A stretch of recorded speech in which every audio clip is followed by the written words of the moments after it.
എല്ലാ സഹോദരങ്ങൾക്കും നമ്മുടെ യൂട്യൂബ് ചാനലിലേക്ക് സ്വാഗതം. അപ്പൊ നമ്മളെ എല്ലാവരെയും ഞെട്ടിച്ച വേദനിപ്പിച്ച ഒരു വാർത്തയായിരുന്നു നമ്മുടെ കോൺഫിഡന്റ് ഗ്രൂപ്പിന്റെ ചെയർമാൻ ആയിട്ടുള്ള CJ റോയ് അദ്ദേഹത്തിന്റെ ആ ഒരു ആത്മഹത്യ എന്ന് പറയുന്നത്. ശരിക്കും ആ ഒരു ഞെട്ടൽ ഇതുവരെയും നമ്മൾക്ക് വിട്ടുമാറിയിട്ടില്ല. എന്തിന് അദ്ദേഹം ഇത് ചെയ്തു എന്നത് ഇന്നും വലിയൊരു ചോദ്യമായി തന്നെ നിലനിൽക്കുന്നു. അപ്പൊ അദ്ദേഹത്തിന് ഡയറി എഴുതുന്ന ഒരു സ്വഭാവം ഉണ്ടായിരുന്നു. ആ ഒരു ഡയറിയിൽ എന്ന് പറഞ്ഞാൽ ഓരോ ദിവസവും അദ്ദേഹത്തിൻ്റെതായിട്ടുള്ള കാര്യങ്ങളെല്ലാം എഴുതി വെക്കുമായിരുന്നു. ഇതിലൊരു 9 പേജിൽ അദ്ദേഹം ആത്മഹത്യയെ കുറിച്ച് പറയാതെ പറയുന്നുണ്ടായിരുന്നു. അപ്പോൾ ഈ ഒരു വിഷയത്തെ കുറിച്ചിട്ടൊക്കെ പലരും സംസാരിക്കുന്നത് നമ്മൾ കണ്ടതാണ്. പലരും പറയുന്നുണ്ട് ഇദ്ദേഹം മഹാചതികനാണ്, കള്ളനാണ്, വഞ്ചകനാണ്, പറ്റിച്ച മുതലാണ് എന്നൊക്കെ പറഞ്ഞിട്ട് ഒരുപാട് ആളുകളൊക്കെ ഇങ്ങനെ കമന്റ് ഇട്ടും എഴുതുന്നത് കണ്ടിട്ടുണ്ടായിരുന്നു. പിന്നീട് മറ്റൊരു കാര്യം എന്ന് പറഞ്ഞാൽ ചിലർ പറയുന്നുണ്ടായിരുന്നു, അയാൾ മരിച്ചു കഴിഞ്ഞപ്പോൾ ഇനിയിപ്പോൾ അയാൾ ഭയങ്കര സംഭവമായിട്ട് എല്ലാവരും കൂടി പറഞ്ഞ് ഇതാക്കി വെക്കും എന്നൊക്കെയുള്ള രീതിയിൽ ചിലരൊക്കെ പറയുന്നുണ്ടായിരുന്നു.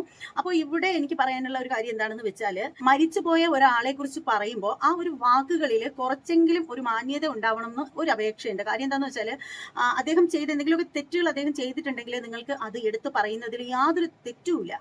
ഈ പറയുന്ന റോയ്സാ ചെയ്തിട്ടുള്ള തെറ്റുകൾ, അദ്ദേഹം ആ തെറ്റ് ചെയ്തു, ഈ തെറ്റ് ചെയ്തു, അദ്ദേഹം ബിസിനസ്സിൽ ഇങ്ങനെ അഴിമതി കാണിച്ചു, അദ്ദേഹം ഇങ്ങനെ തട്ടിപ്പറിച്ചു, ഇങ്ങനെ പിടിച്ചു പറിച്ച് പണമുണ്ടാക്കി, അങ്ങനെയൊക്കെ നിങ്ങൾക്ക് ആർക്കെങ്കിലും ക്ലിയർ ആയിട്ടുള്ള കാര്യം എന്തെങ്കിലും അറിയാമെങ്കിൽ നിങ്ങൾക്ക് അത് കമന്റ് ഇടുന്നതിൽ യാതൊരു തെറ്റുമില്ല. അതിനുള്ള അവകാശം നിങ്ങൾക്കുണ്ട്. അതിനു വേണ്ടിയിട്ട് തന്നെയാണ് കമന്റ് ബോക്സ് ഓപ്പൺ ചെയ്ത് വച്ചിരിക്കുന്നത്. പക്ഷേ ഒരു തരത്തിലും യാതൊരുവിധ അടിസ്ഥാനവും ഇല്ലാതെ വന്നിട്ട് മരണപ്പെട്ടു പോയ ഒരു മനുഷ്യനെ തെറി വിളിക്കുന്നത് പോലെയുള്ള കമന്റുകൾ കേൾക്കുമ്പോൾ ശരിക്കും വല്ലാത്ത എന്താ പറയുക, ലജ്ജാകരം എന്നേ പറയാനുള്ളൂ. മരണപ്പെട്ടു പോയ ഒരു മനുഷ്യനെ എന്തൊക്കെ അനാവശ്യങ്ങളാണ് കമന്റുകളിൽ വന്നിട്ട് പറയുന്നത്. ചിലരൊക്കെ പറയുന്ന ഒരു കാര്യം എന്ന് വെച്ചാൽ, മരിച്ചു പോയത് കൊണ്ട് അയാൾ വിശുദ്ധനായോ എന്നൊക്കെ ചോദിക്കുന്നുണ്ട്. ഞാൻ ആ ചോദിക്കുന്ന ആളുകളോട് എനിക്ക് ചോദിക്കാനുള്ള ഒരു കാര്യം എന്ന് വെച്ചാൽ, ഈ പറയുന്ന റോയ് എന്ന് പറയുന്ന മനുഷ്യൻ ആരെയും ദ്രോഹിച്ചിട്ടുള്ളതായിട്ട് നമുക്ക് അറിയില്ല. നമ്മളാരും അതൊന്നും കേട്ടിട്ടുമില്ല, കണ്ടിട്ടുമില്ല. സോഷ്യൽ മീഡിയയിൽ വരുന്ന പല വീഡിയോസുകളിലും അദ്ദേഹം ചെയ്യുന്ന നല്ല കാര്യങ്ങളെ കുറിച്ചിട്ട് മാത്രമേ നമ്മൾ കേട്ടിട്ടുള്ളൂ. കേരളത്തിൽ മൊത്തം നല്ലൊരു ഇമേജ് തന്നെയാണ് റോയ് സർ ഉണ്ടാക്കി വെച്ചിരിക്കുന്നത് എന്നുള്ള കാര്യത്തിൽ യാതൊരു തർക്കവും ഇല്ല. ആർക്കും അദ്ദേഹത്തെ പറ്റിയിട്ട് ഒരു മോശം അഭിപ്രായം പറയാനായിട്ടുണ്ടെന്ന് എനിക്ക് തോന്നുന്നുമില്ല. അതുമാത്രമല്ല, അദ്ദേഹം ഉണ്ടാക്കി കൊടുക്കുന്ന, അതായത് അദ്ദേഹം എടുക്കുന്ന വർക്കുകളൊക്കെ വളരെ ക്ലിയർ ആയിട്ട് ചെയ്തു കൊടുക്കുന്ന ഒരു മനുഷ്യനാണ്. അതേക്കുറിച്ചിട്ട് അദ്ദേഹം പറയുന്ന ഒരു വീഡിയോ ഉണ്ട്. ഞാൻ ആ വീഡിയോ ഇവിടെ കൊടുക്കാം. അന്ന് ഞാൻ ഭാര്യയോട് പറഞ്ഞു that when I resign my job, when I am jobless, when I am depending on business, that day I will start real estate. അന്ന് ആ വെഞ്ചർ അവിടെ വെച്ച് ക്ലോസ് ചെയ്തു. നെക്സ്റ്റ് ഡേ പുള്ളി വന്നപ്പോൾ ഞാൻ പറഞ്ഞില്ല, for some reason we are calling off the project, there is some reason for it, I am not doing it. അതവിടെ ക്ലോസ് ചെയ്തു. ബിക്കോസ് അന്ന് എനിക്ക് മനസ്സിലായി, ഒരു വീട് മേടിക്കുന്ന ആളുടെ ഹൃദയം, ആളുടെ ആറ്റിറ്റ്യൂഡ്, ആളുടെ അപ്രോച്ച്, ഇറ്റ് ഈസ് നോട്ട് നിങ്ങളൊരു ഷർട്ട് മേടിക്കുന്ന പോലെയല്ല, ഒരു പാൻറ് ട്രൗസർ മേടിക്കുന്ന പോലെയല്ല. It's A dream, it's A സ്വപ്നം. അവർ ഭാര്യയുടെ സ്വർണം പണം വെച്ചിട്ട് എനിക്ക് തരുമ്പോൾ എനിക്ക് 200% കമ്മിറ്റ്മെൻറ്റ് വേണം, 100%നേക്കാൾ മുകളിൽ വേണം. അന്ന് ഞാൻ ഭാര്യയോട് പറഞ്ഞു ദാറ്റ് ഇവിടെ അദ്ദേഹം വളരെ ക്ലിയർ ആയിട്ട് പറയുന്ന ഒരു കാര്യം എന്താണെന്ന് വെച്ചാൽ, ഒരു വ്യക്തിയുടെ ഏറ്റവും വലിയ സ്വപ്നമാണ് വീടെന്ന് പറയുന്നത്. അത് ഒരു സാധാരണപ്പെട്ട ഒരു ചെറുപ്പക്കാരൻ അയാളുടെ ഭാര്യയുടെ സ്വർണ്ണമൊക്കെ വിറ്റിട്ട് വീട് വെച്ച് കൊടുക്കാനായിട്ട് എൻ്റെ കൈകളിലേക്ക് ഏൽപ്പിക്കുമ്പോൾ ഞാൻ ആ ഒരു വീട്ടിൽ ആത്മാർത്ഥത പുലർത്തണം എന്നാണ് അദ്ദേഹം പറയുന്നത്. അപ്പോൾ അത്രയും ഇതായിട്ട് ജനങ്ങളുടെ പൾസ് മനസ്സിലാക്കിയാണ് അദ്ദേഹം ഓരോരോ കാര്യങ്ങൾ ചെയ്യുന്നത്. എന്നാൽ പലരും ഇവിടെ പറയുന്നത് അദ്ദേഹം വഞ്ചകനായിരുന്നു, കള്ളത്തരങ്ങൾ കാണിച്ചിട്ടുണ്ട്, കള്ളക്കടത്ത് കാണിച്ചിട്ടുണ്ട്, അങ്ങനെയാണ് പണക്കാരനായത് എന്നൊക്കെ പറയുന്ന ഒരുപാട് ആളുകളുണ്ട്. അപ്പൊ അവരുടെ അടുത്ത് എനിക്ക് പറയാനുള്ള ഒരു കാര്യം എന്താണെന്ന് വെച്ചാൽ, ഈ പറയുന്ന മനുഷ്യൻ ആരെയും ഒരു തരത്തിലും ദ്രോഹിച്ചതായിട്ട് നമ്മൾ ആരും കേട്ടിട്ടില്ല. പിന്നെ ഇതുപോലെ റിയൽ എസ്റ്റേറ്റ് ബിസിനസ് ഒക്കെ ചെയ്യുന്നു, അതുപോലെ വലിയ വലിയ ബിസിനസ് ഒക്കെ ചെയ്യുന്ന ആളുകൾക്ക് നമ്മൾ കേട്ടിട്ടുണ്ട് കള്ളപ്പണം വെളുപ്പിക്കുന്ന പരിപാടി, അതുപോലെയൊക്കെയുള്ള സംഭവങ്ങളൊക്കെ ഉണ്ട് എന്നൊക്കെ നമ്മൾ കേട്ടിട്ടുണ്ട്. എന്നാൽ ഈ ഒരു മനുഷ്യനെ പറ്റിയിട്ട് നമുക്ക് അറിയില്ല. ഒരു പക്ഷേ നന്മയിലൂടെ ആയിരിക്കാം അദ്ദേഹം പണം സമ്പാദിച്ചിട്ടുള്ളത്, ഒരു പക്ഷേ അല്ലായിരിക്കാം. അതേക്കുറിച്ചിട്ടൊന്നും നമുക്ക് വ്യക്തതയില്ല, ഒന്നും പറയാനായിട്ട് വ്യക്തതയില്ല. പെട്ടെന്ന് ഒരു സുപ്രഭാതത്തിൽ പണക്കാരാവുന്ന എല്ലാവർക്കും അതിന് പിന്നിൽ എന്തെങ്കിലുമൊക്കെ ഉണ്ടാവുമായിരിക്കും പറയാനായിട്ട്. പക്ഷെ ഇദ്ദേഹത്തിന്റെ കാര്യത്തിൽ നമുക്ക് അതേക്കുറിച്ചിട്ടൊന്നും ഒരു വ്യക്തതയും പറയാൻ വേണ്ടിയിട്ടില്ല. 36-ാമത്തെ വയസ്സിൽ സ്വന്തമായിട്ട് കഷ്ടപ്പെട്ട് അധ്വാനിച്ച് ഒരു ഹെലികോപ്റ്റർ സ്വന്തമാക്കിയ വ്യക്തിയാണ് ഈ പറയുന്ന CJ റോയ് എന്ന് പറയുന്ന ഇദ്ദേഹം. പക്ഷേ ഇപ്പോൾ മരണപ്പെട്ട് കഴിഞ്ഞപ്പോഴത്തേക്ക് ഓരോരുത്തരും ഓരോ മൂലയിലിരുന്ന് അദ്ദേഹം അങ്ങനെ ആയിരുന്നു, അങ്ങനെ കള്ളത്തരത്തിലൂടെ പണമുണ്ടാക്കിയത് കൊണ്ടാണ് അദ്ദേഹത്തിന് അത് നിലനിൽക്കാതെ പോയത്, അങ്ങനെയൊക്കെയുള്ള ഓരോരോ കാര്യങ്ങൾ ഓരോരുത്തർ പടച്ചുവിടുന്നുണ്ട്. അതിൽ എത്രത്തോളം വാസ്തവം ഉണ്ടെന്നൊന്നും നമുക്കറിയില്ല. അപ്പോൾ ഇവിടെ ഈ പടച്ചുവിടുന്ന ആളുകളോട് എനിക്ക് ചോദിക്കാനുള്ളൊരു കാര്യം എന്ന് വെച്ചാൽ, നിങ്ങൾ കാണുന്നില്ലേ നമ്മുടെ നാട്ടിൽ നമ്മളെ ഭരിക്കുന്ന നമ്മുടെ ഭരണാധികാരികൾ കാണിക്കുന്ന കള്ളത്തരങ്ങളും കൊള്ളത്തരങ്ങളും ഒന്നും നിങ്ങൾ ആരും കാണുന്നില്ലേ? എന്നിട്ട് നിങ്ങൾ ആരും എന്തുകൊണ്ട് ഇതിനെതിരെ പ്രതികരിക്കുന്നില്ല? ശബരിമല മുഴുവനായും കട്ടുപിടിച്ചത് പോരാഞ്ഞിട്ട് അവിടെ ഇരുന്ന സ്വർണ്ണങ്ങളും കംപ്ലീറ്റ് കട്ടുപിടിച്ചു. ഇതിനെയൊന്നും ചോദ്യം ചെയ്യാൻ ആരുമില്ല. അതുപോലെ തന്നെ ശബരിമലയിൽ നിന്നായാലും നമ്മുടെ ക്ഷേത്രങ്ങളിൽ നിന്നായാലും കിട്ടുന്ന വരുമാനങ്ങൾ, ഇതിന്റെ ഒന്നും കണക്കുകളൊന്നും ആർക്കും അറിയില്ല.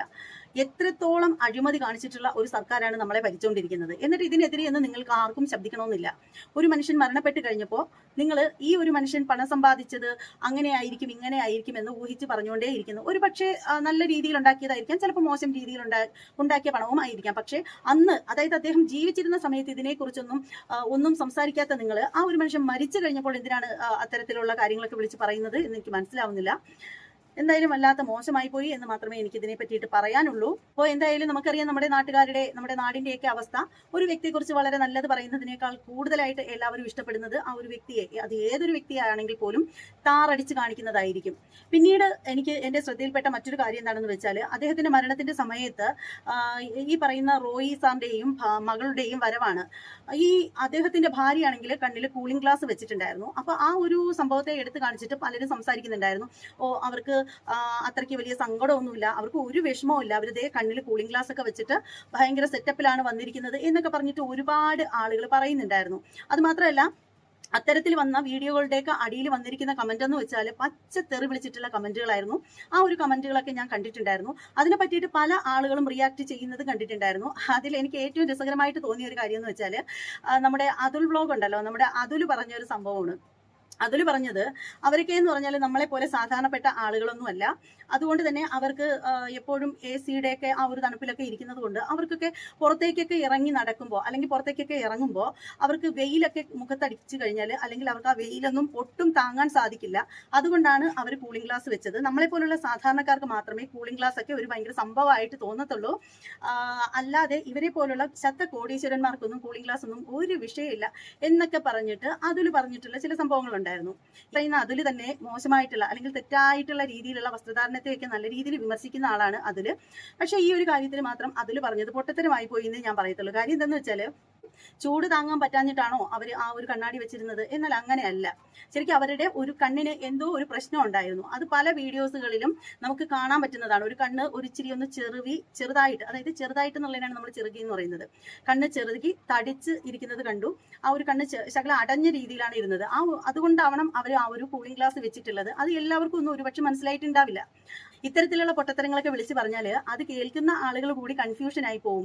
അപ്പോൾ അതിൽ കുറച്ച് ആളുകളെങ്കിലും ചിന്തിക്കുന്നത് എങ്ങനെയെന്ന് വെച്ചാൽ, നമുക്ക് മുഖത്ത് ചൂടടിക്കാതിരിക്കാൻ വേണ്ടിയിട്ട് അല്ലെങ്കിൽ അവർക്ക് ഈ ചൂട് താങ്ങാതിരിക്കാൻ വേണ്ടിയിട്ട് അവര് കൂളിംഗ് ഗ്ലാസ് വെച്ചതാണ്, അതിലും പറഞ്ഞിട്ടുണ്ടായിരുന്നു, അതിൽ പറഞ്ഞത് നമ്മൾ കേട്ടിട്ടുണ്ടായിരുന്നു എന്നൊക്കെ ആയിരിക്കും പല ആളുകളും അതേക്കുറിച്ചിട്ടൊക്കെ ചിന്തിക്കുന്നത്. ശരിക്കും അങ്ങനൊന്നുമല്ല. നിങ്ങൾ ഇത് മനസ്സിലാവാത്ത ആളുകളൊക്കെ ഉണ്ടെങ്കിൽ അല്ലെങ്കിൽ തെറ്റിദ്ധരിച്ച് വെച്ചിരിക്കുന്ന ആളുകളുണ്ടെങ്കിൽ മനസ്സിലാക്കിക്കോളൂ. അവരുടെ കണ്ണിന് പ്രശ്നം ഉണ്ടായിരുന്നു, അതുകൊണ്ടാണ് അവർ ആ ഒരു കൂളിംഗ് ഗ്ലാസ് വെച്ചിട്ടുണ്ടായിരുന്നത്. അപ്പൊ ഈ കമന്റ് ഇടുന്ന ആളുകളെ ആരെയും നമ്മൾ സപ്പോർട്ട് ചെയ്യുന്നില്ല. എന്നാലും പറയേണ്ട ഒരു കാര്യം എന്ന് വെച്ചാൽ, ഒരു റോയ് സാറിന്റെ മരണവുമായിട്ട് ബന്ധപ്പെട്ട വീഡിയോസ് ഒക്കെ ഞാൻ ഒരുപാട് കണ്ടായിരുന്നു. അതിലെങ്ങും എനിക്ക് വലുതായിട്ട് ഈ ഒരു അമ്മയ്ക്കോ മകൾക്കോ ഒന്നും വലിയ സങ്കടം ഉള്ളതായിട്ട് എനിക്ക് ഫീൽ ചെയ്തിട്ടില്ല. ഇപ്പൊ ഇവർ ശത കോടീശ്വരന്മാരാണ് എന്ന് കരുതിയിട്ട് ഇവർക്ക് ഭയങ്കര അങ്ങനെയാണ് ഇങ്ങനെയാണെന്നൊന്നും പൊലിമിച്ച് പറയേണ്ട കാര്യമൊന്നുമില്ല. വലിയ സങ്കടമൊന്നും എനിക്ക് തോന്നിയില്ല.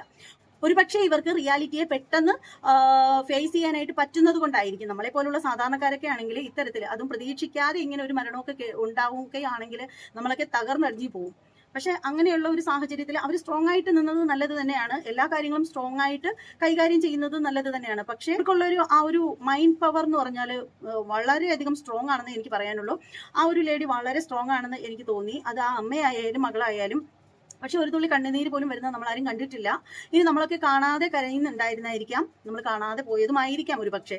അപ്പൊ അതൊക്കെ കൊണ്ട് തന്നെ ബഹുജനം പലവിധം എന്നല്ലേ പലരുടെയും അഭിപ്രായങ്ങളല്ലേ അവർ കമന്റിലൂടെ പറയുന്നത്. അപ്പൊ എന്തായാലും ഇതുപോലെയുള്ള പൊട്ടത്തരങ്ങളൊന്നും നിങ്ങൾ ആരും വിശ്വസിച്ച് വെക്കണ്ട. അപ്പോൾ അവരുടെ കണ്ണിനൊരു പ്രശ്നം ഉള്ളത് കൊണ്ടാണ് അവർ കണ്ണാടി വെച്ചിരുന്നത്. അത് മാത്രമല്ല, പിന്നീട് കമന്റ് ബോക്സിലൂടെ കിടന്ന് കുറച്ചധികം ആളുകൾ കിടന്ന് മെഴുകിയ മറ്റൊരു സംഭവം കൂടി ഉണ്ടായിരുന്നു.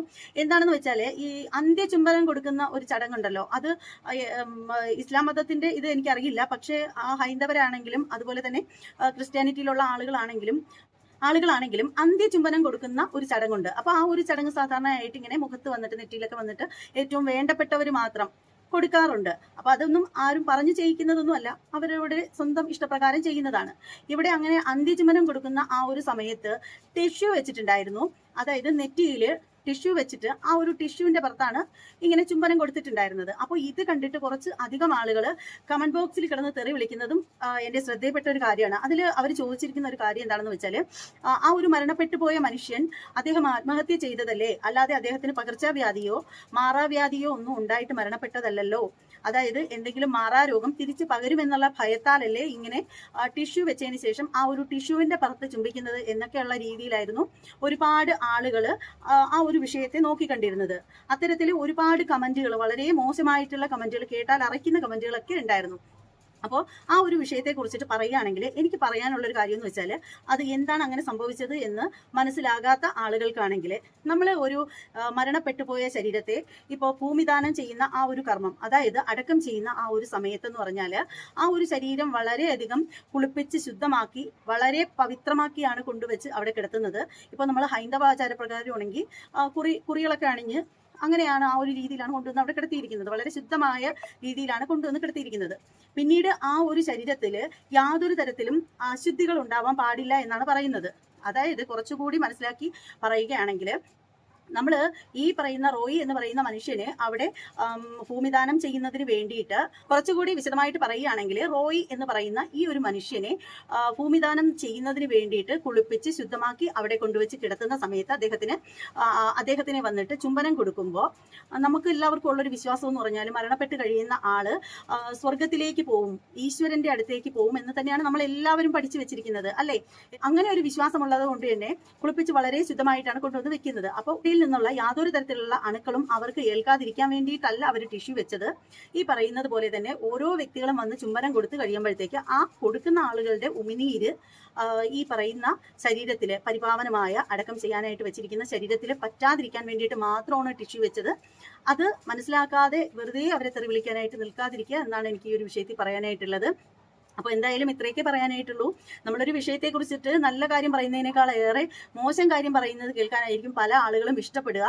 അപ്പോൾ ഞാൻ സാധാരണയായിട്ട് അങ്ങനെ നല്ലതാണ് കാണുന്നതെങ്കിൽ നല്ലതെന്ന് പറയും, മോശം കണ്ടു കഴിയുകയാണെങ്കിൽ മോശം എന്ന് പറയും, അത്രയേ ഉള്ളൂ. അപ്പോൾ എന്തായാലും വീഡിയോ കുറിച്ചിട്ടുള്ള നിങ്ങളുടെ ഓരോരുത്തരുടെയും വിലയേറിയ അഭിപ്രായങ്ങൾ കമന്റ് ചെയ്തേക്കാം. മറ്റൊരു വീഡിയോ ആയിട്ട് വീണ്ടും കാണാം. എല്ലാവർക്കും